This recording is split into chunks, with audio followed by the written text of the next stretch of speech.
You're back on The Muster with Andy Thompson. Great to have you with us on Thursday. Yes, it is. Okay, been trying to get hold of this man for a couple of days.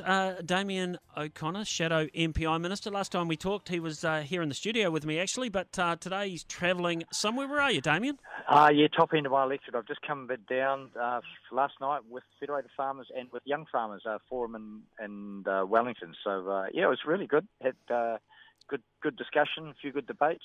That's good. So just tell me, if you do become MPI Minister after September the 23rd, what are you going to do to stop this growing urban divide? Has Labor completely given up on farmers? I mean, with the way David Parker's been going, you think that you just don't care about us anymore?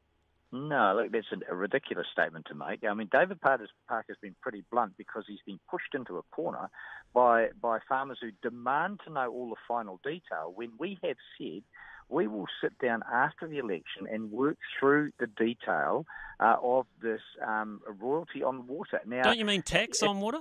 It's a royalty. It's a tax.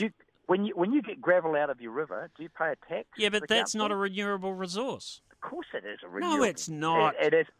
Of course it's a renewable resource being washed down from our mountains. Well, hold on. But if I take gravel out of the river... So is fish, and fish pay. They didn't call it a royalty. It's called cost recovery. But hold on. The same thing applies. If we've got access to a publicly owned resource, that you pay a nominal fee, and if we've got money that we need for irrigation schemes, for storage, for the clean-up, to provide small rural communities with clean water, because too many of them can't get it.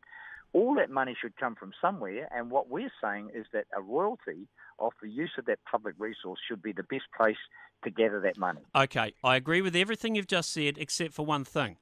Why is it only farmers who are paying this tax or slash royalty? Why isn't it all water users then? And indeed it will be. And How? It's not just farmers. So what we've got, the issue of, and I was a bit concerned with the issue of urban commercial takes. They currently pay more they pay for the water, big commercial guys in the cities, and they they pay for the infrastructure that gets the water. Nobody pays for water. They pay above the rate for that because of their large volume take. Now, what you've got is that they are facing some big challenges across urban New Zealand in the clean-up of their waterways as well. And that cost is coming down the track for them, and it's for them to work out how they'll negotiate that. And Phil Goff, as Auckland Mayor, indicated that clearly at the end of January, early February, that Auckland have got a huge issue and they're going to have to address it somehow, and that's going to cost them billions. That's what they've got to get. They've got to get on and do that. Yeah, but they don't want to pay that either. It still doesn't get away from the fact that the only people pay money if they don't think they have to. But in the end, at the moment, we've got taxpayers. We just had, at the top end of my electorate, $7 million from taxpayers to go towards the Waimea Dam. Now, I support the dam in general and principle. Who's paying for it is still a question yet to be resolved. But the $7 million direct from the taxpayer came from pensioners and paper boys who are contributing. What we say is there should be a fund from water users that goes towards projects like that and to other clean-up issues. Look, farmers are upset about this because it's unfair. This is not fair that only farmers are paying this tax royalty.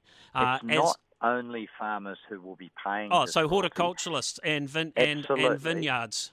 But people primary productive centre. Yep, that's correct. And people who will be using this, the electricity issue is yet to be resolved. And I personally have a view, but we're not charging because they actually don't use it. They return it back into the waterways, and a lot of it's used. Yeah, but it's not available for extra use. It's not available for extra use if it's being used. No, a lot of it is, and particularly some of it's set up along irrigation canals as well. That we're starting to see that. And so the issues that we're discussing around, what is the final amount in each of the regions, but the principle is one we've been upfront and honest about that. Look, the National Party is working on the same proposals and the same issues right now, and you haven't asked them, have you? Is this the one you're talking? Is this? And ask them what they're doing, because there's a group chaired by David Cagle working on all the issues around pricing of water, for the government, but they just happen to be delaying that report until November. Well, that's the Labor trick on tax, isn't it? You're going to do all your tax stuff after the election as well.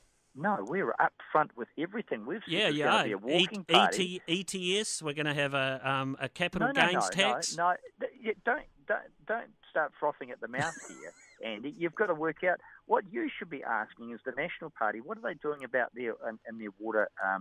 Their project team that's working on these issues. Damien, rest assured. The biggest lie that we had to swallow was when John Key said he wasn't going to put up GST, and he did.